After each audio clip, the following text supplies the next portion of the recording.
When we talk about purpose, most people tend to imagine a flash of clarity or a profound realization, a eureka, a moment that defines the course of their life. But biologically, that's not how purpose tends to reveal itself. Purpose is not something you stumble upon during a moment of peace. It's something that emerges in the trenches, while you're working hard, facing resistance, and yet, inexplicably, continuing forward. In the brain, effort is often equated with stress. Physical exertion, mental strain, emotional resistance, all of these are energetically costly. The nervous system is designed to detect these costs and send signals to slow down or stop. But there's a key exception, when the brain detects meaning in the struggle. And that's when things start to change. Biochemically, this effect is largely driven by dopamine. Most people associate dopamine with pleasure or reward, but its more fundamental role is motivation. It's the molecule that drives pursuit. What's critical to understand is that dopamine is not only released upon achieving a goal. It's released in anticipation of achieving a goal. In other words, the more meaningful the path, the more likely you are to feel sustained motivation while walking it. And here's where it gets interesting. Effort doesn't always reduce dopamine. In fact, when you're engaging in difficult tasks that align with your core values, things you care about intrinsically, dopamine can increase during the struggle. This is what makes hard work feel fulfilling, even when it's physically or mentally exhausting.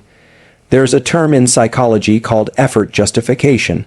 It describes a cognitive bias in which we assign more value to outcomes that require more effort. But this bias isn't just cognitive, it's deeply embedded in our neurobiology. When effort is paired with perceived meaning, the brain rewards it. It tells you, this is worth it, keep going. Let's take a practical example. Imagine someone training for a marathon, waking up at 5 a.m., running in the cold, enduring muscle pain. It's not pleasurable in a traditional sense. But for many, it feels right. There's something intrinsically motivating about the process, even on days when everything hurts. That feeling is dopamine reinforcing a pursuit that aligns with identity, values, or a sense of growth. It's not about the medal at the end, it's about the repeated signal that this matters. What's important here is that this signal is highly individual. For one person, purposeful struggle might come from building a company. For another, it might be writing, teaching, parenting, or serving a cause. The brain doesn't assign value based on prestige or pay. It responds to internal alignment. When your effort maps onto something you care about, the reward circuitry engages. Now, to be clear, not all hard work is meaningful. It's entirely possible to be stuck in something difficult that drains you, that leads to burnout rather than fulfillment. The key distinction is in the emotional tone that accompanies the effort. When you're pursuing your unique purpose, there's a background sense of direction, even if the immediate task is unpleasant. You may feel tired, but not depleted, challenged, but not hopeless. The neuroscience supports this. Meaningful effort recruits different neuromodulators, including dopamine and norepinephrine, in a way that creates sustained attention and drive without triggering chronic stress. This doesn't mean the process is always smooth. There will still be moments of doubt, fatigue, and even failure. But if you're paying attention, you'll notice a consistent signal, a return to motivation, a drive to re-engage, a deep sense that this is the right kind of struggle. That signal is not imaginary. It's a product of how your brain wires itself around value-driven behavior. What we know from neuroplasticity research is that the brain changes in response to what we do consistently and with intensity. If you keep showing up for difficult work that feels meaningful, your brain will begin to reinforce those pathways. It will literally shape itself to support that purpose through synaptic changes, hormonal adaptations, and shifts in attentional networks. Over time, what was once purely effortful becomes embedded as part of your identity. So the takeaway is this: don't wait for purpose to feel easy. Pay attention to the difficulty that feels worth it. That's often where your deepest alignment lies. Not in comfort or applause, but in the quiet sense that even in struggle, you are exactly where you're meant to be. Let me know if you'd like the next point expanded similarly or adapted for a different format, like a video script or blog post. One of the most intriguing features of engaging in deeply meaningful work is the way our perception of time shifts. Some days, hours pass in what feels like minutes. Other times, even a short interaction seems to stretch, holding intense weight or clarity. These are not coincidences or tricks of memory. They are reflections of real, measurable changes in brain activity. They are also one of the most consistent signs that you are operating in alignment with your deeper purpose. Let's begin by understanding what shapes our perception of time in the first place. Time perception isn't governed by a clock in the brain. Rather, it is a construct generated by multiple systems, including the prefrontal cortex, basal ganglia, cerebellum, and brainstem nuclei, each contributing to how we process duration, sequence, and presence. These systems rely heavily on our level of attention, emotional engagement, and physiological arousal. When you're bored or disengaged, the prefrontal cortex becomes hyperactive in a particular way. It generates internal narratives, predictions, and distractions. You begin to track time more closely, seconds stretch out, you're hyper, aware of the passage of time, often because your brain is not anchored in the present. But when you're engaged in something that matters to you, when you're locked into a task that resonates with your identity or purpose, those systems function differently. Neural resources shift from the default mode network, which governs daydreaming and mind wandering, toward task, positive networks responsible for focus and active cognition. The result is a decrease in self-referential thought and a narrowing of attention toward the task at hand. You stop tracking time, and that's where the distortion occurs. This is often referred to as a flow state, a term popularized in psychology to describe a condition of optimal performance and immersion. But biologically, flow is just one manifestation of something deeper, the alignment of cognitive, emotional, and physiological systems toward a common goal. When that goal feels meaningful to the brain, when it carries emotional salience, your entire nervous system organizes to support it. In this state, norepinephrine and dopamine are the key neuromodulators at play. Norepinephrine, which is released during states of alertness and excitement, sharpens focus and enhances memory encoding. Dopamine, released when you anticipate or move toward a rewarding outcome, increases motivation and prolongs engagement. Together, these chemicals help create the subjective sensation of being in the zone. Time seems to speed up, distractions fade, and actions feel seamless. Interestingly, the opposite can also occur. In some moments of deep alignment, particularly during highly emotional or impactful events, time appears to slow down. This slowing effect is often tied to a spike in emotional intensity, which increases sensory input and memory encoding. It's as if the brain is taking in more frames per second, so to speak. We remember every detail. That's why moments of deep purpose like helping someone, speaking from the heart, or facing a meaningful challenge often feel longer than they actually were. These fluctuations in time perception aren't random. They are highly informative. They tell you something important is happening. The brain doesn't distort time for tasks it deems irrelevant. It does it for experiences it wants you to encode, revisit, and repeat. That's why noticing time distortion is so important. It's a neurobiological signal that you're engaging in something aligned with your values and identity. People often ask how they can tell if what they're doing is connected to their purpose. The simplest answer is, pay attention to how time feels when you're doing it. Does it disappear? Does it expand? Are you so engaged that you forget to check the clock, or so immersed that a 5-minute conversation stays with you for days? These are not superficial experiences. They are cues from the nervous system that you've touched something deeply relevant. To put this into practice, one useful method is to journal when and where you experience time distortion. What were you doing? Who were you with? How did your body feel? Over time, patterns will emerge. You'll begin to recognize which activities consistently pull you into presence and which ones push you out of it. Another way to leverage this phenomenon is through intentional structuring of your day. Whenever possible, schedule purposeful or creative work during the times you naturally feel the most alert. For most people, that's within 1-3 hours after waking, when cortisol and body temperature support mental engagement. Starting with meaningful tasks can also trigger positive momentum, leading to a feedback loop where effort feels rewarding and time continues to flow more fluidly. Ultimately, your relationship to time is one of the clearest, most honest indicators of purpose. When you're aligned, time bends. It's not always convenient, it doesn't always make the task easier, but it makes it real, and the more often you notice it, the closer you are to knowing what you're truly meant to be doing. Let me know if you'd like this adapted into audio, friendly narration, turned into slides, or expanded into a longer piece. Persistence is often praised as a trait of character, but at its core, it's a behavior rooted in biology. When someone continues to move forward despite setbacks, without external rewards or clear evidence of success, we're observing something far more interesting than grit. We're seeing a nervous system that's wired for meaning, and understanding how and why that happens offers deep insight into what purpose really is.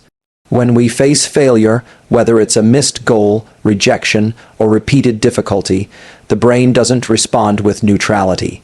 It responds with threat signals. The amygdala becomes more active, cortisol levels rise, motivation systems downregulate. This is a protective mechanism, an attempt to prevent wasted energy or exposure to perceived danger. But some individuals persist anyway, not blindly, not recklessly, but with a sense that something is worth continuing even in the face of discomfort. That kind of behavior is not driven by blind optimism. It's driven by a deeper alignment between the brain's motivational circuitry and a long-term internal goal. At the center of this system is the anterior cingulate cortex (AC), a region of the brain involved in error detection, conflict monitoring, and emotional regulation. When we make a mistake or encounter difficulty, the ACC lights up. It alerts us that something isn't working. But in individuals with strong purpose, the response doesn't stop there. Other regions, particularly the insular cortex and parts of the prefrontal cortex, come online to regulate the emotional response, maintain focus, and evaluate the meaning behind the struggle. The insula is especially important. It plays a key role in interoception, our sense of the internal state of the body. It's what allows us to feel discomfort, fatigue, or emotional strain, but it also contributes to self-awareness. When these signals are framed through a sense of purpose, when the struggle is perceived as meaningful, the insula doesn't overwhelm the system with distress. Instead, it integrates with the motivational systems, allowing the person to stay engaged while still experiencing the challenge. This is why people on a purpose-driven path can face repeated failures without losing their drive. Their nervous system is attuned not only to external outcomes but to internal relevance. The brain essentially says, "This is hard, but it matters, keep going." There's also a hormonal dimension to this. When the brain detects that you're pursuing something meaningful, dopamine is released not only upon success but during effort. This anticipatory dopamine reinforces action even when there's no immediate reward. It gives the individual a sense of internal satisfaction of progress, even while facing external obstacles. Over time, this rewires the brain through neuroplasticity, making persistence a more automatic, less effortful behavior. This is one of the key distinctions between purpose-driven persistence and mere willpower. Willpower is a limited resource. It relies heavily on the prefrontal cortex to override impulse and maintain control. It can be trained, but it's finite. Purpose-driven persistence, on the other hand, is more sustainable because it taps into deeper motivational systems that require less conscious effort to maintain over time. It's also why setbacks don't feel as defeating when you're aligned with your purpose. From the outside, failure might appear to be a stopping point. But from the inside, for someone connected to meaningful work, failure is just a date, a point, a recalibration, not a rejection. The nervous system doesn't treat it as a threat to identity because identity isn't built on external success. It's built on the why behind the action. This has practical implications. When evaluating your path, ask yourself, do I keep showing up even when things don't work out? And if so, why? If the answer is that you feel a sense of meaning, clarity, or internal drive to continue, despite the lack of external success, that's not delusion. That's a biological signal that you are pursuing something aligned with your deeper neural wiring. Of course, persistence doesn't mean blind repetition. Purpose, aligned behavior still involves adaptability. The ability to take feedback, pivot, learn, and re-engage in a slightly different direction is part of how the brain supports long-term growth. The point is not to persist in a single tactic, but to remain committed to a core intention even as strategies evolve. In short, true purpose is not just something you believe in. It's something your entire nervous system supports. It shows up in how you respond to adversity, how you interpret failure, and how you continue to move forward even when there's no applause. The person who keeps going is not just mentally tough, they are biologically aligned with something deeper than outcome. That is what purpose-driven persistence looks like, not because it's easy, but because, at a fundamental level, the brain has decided this is worth it. Let me know if you'd like this version adjusted for a specific platform like YouTube, podcast, or presentation format. A reliable indicator that you're aligning with your deeper purpose is a subtle but powerful shift in your behavior. You begin creating more than you consume. This isn't just about output. It's about how your brain is adapting to engagement with something meaningful.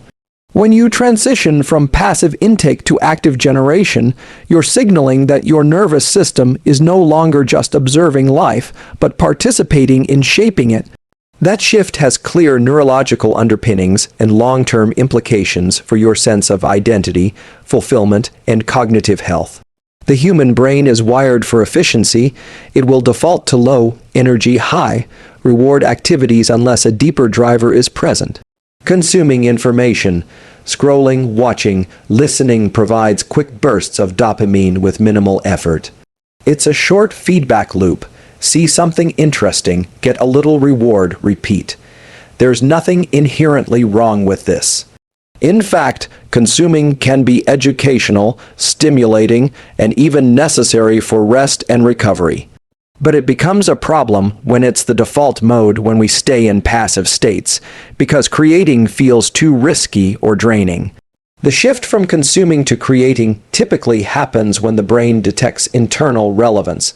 That is, when what you're doing becomes connected to your identity and values. Purpose activates this shift.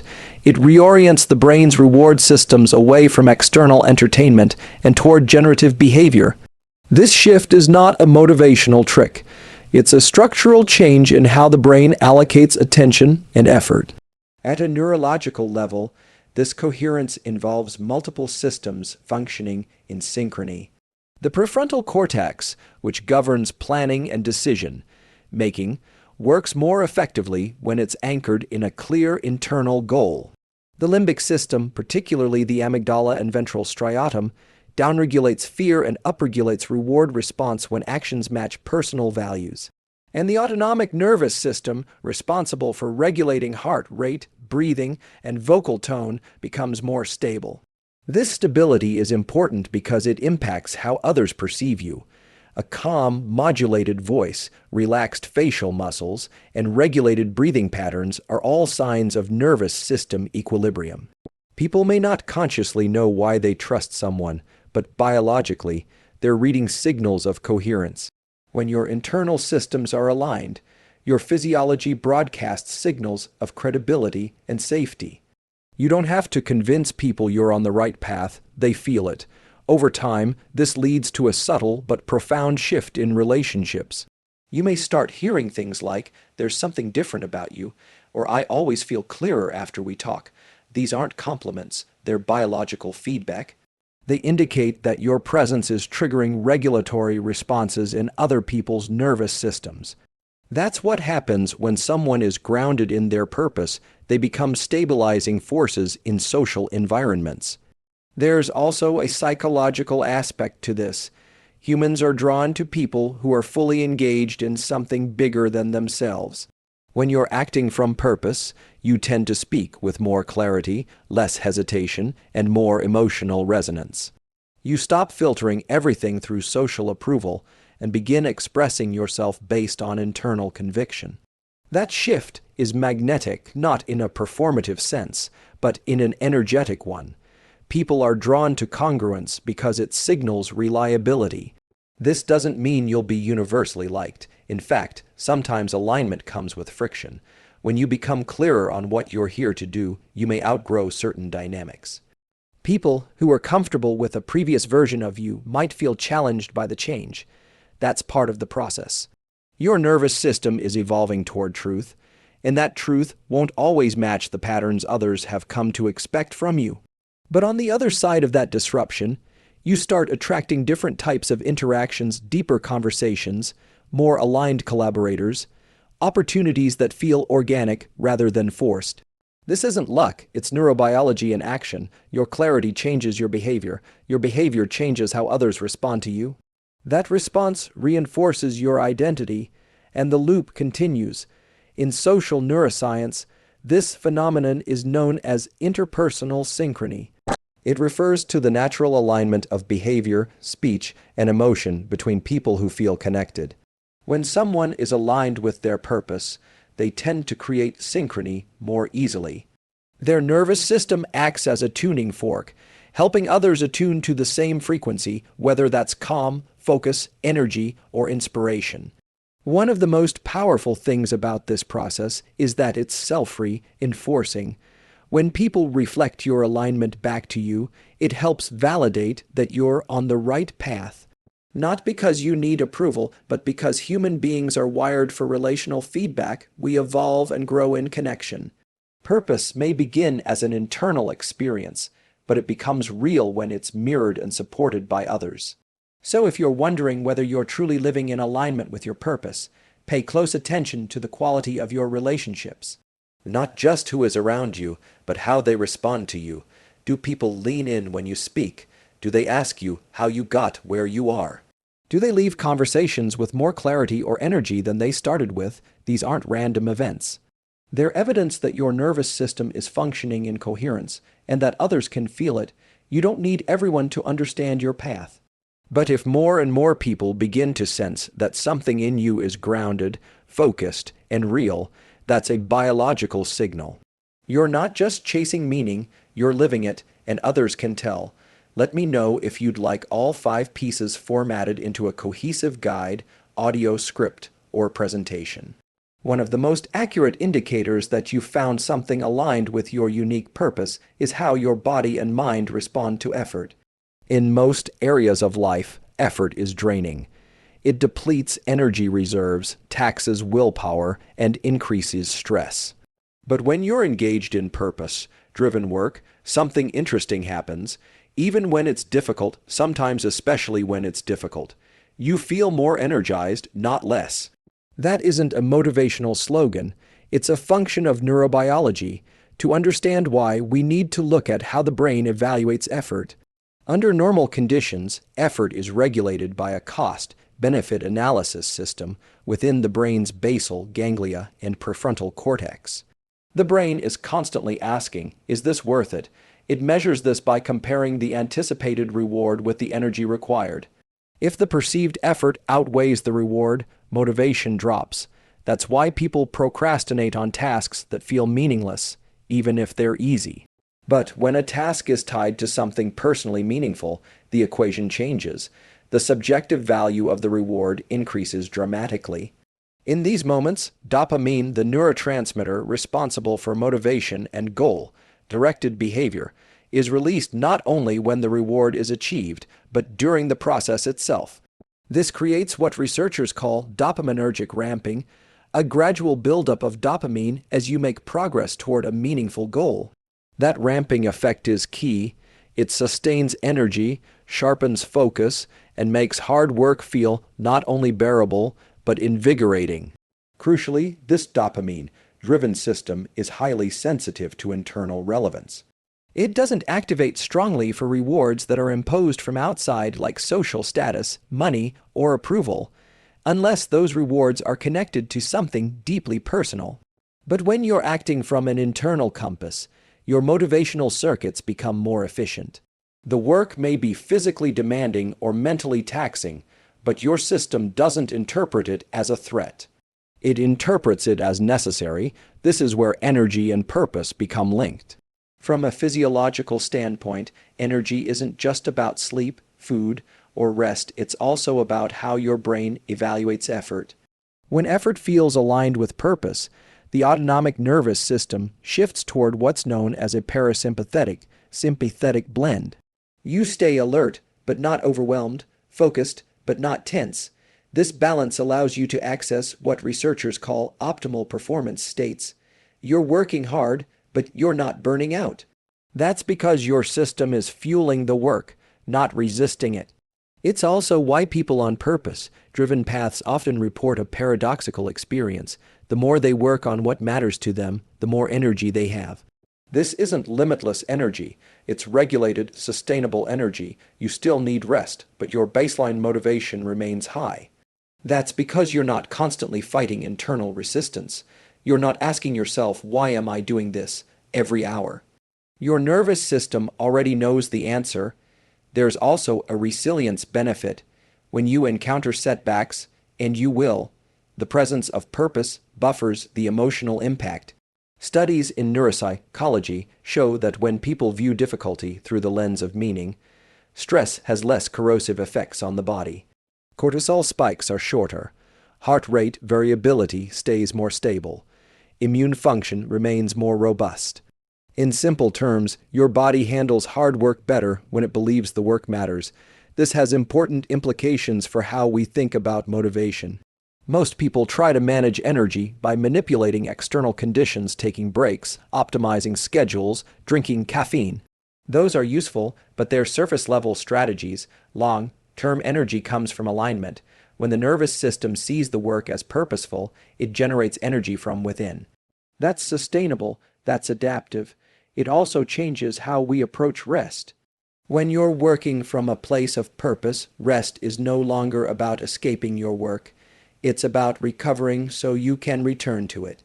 That subtle shift reorients your relationship with downtime. You no longer dread work or crave distractions. You rest strategically, not compulsively. That's a sign of neural integrity. Your system is functioning in coherence with your goals. Finally, this energizing effect serves as a compass. If you're unsure whether a project, path, or pursuit is aligned with your purpose, ask yourself how your body responds to the effort. Not whether it's easy, but whether the work gives back more than it takes. Do you feel more alive after the work is done? More clear, more focused? If the answer is yes, that's a biological cue. Your nervous system isn't resisting the effort, it's reinforcing it. So while inspiration and insight are important, one of the most honest metrics of purpose is energy. Not the kind that comes in bursts, but the kind that accumulates over time. When the work feeds you even as it challenges you, when difficulty feels like fuel, not friction, you're not just on the right path. You're on your path. Let me know if you'd like this combined with the other 5 parts into a full-length article, book chapter, or script.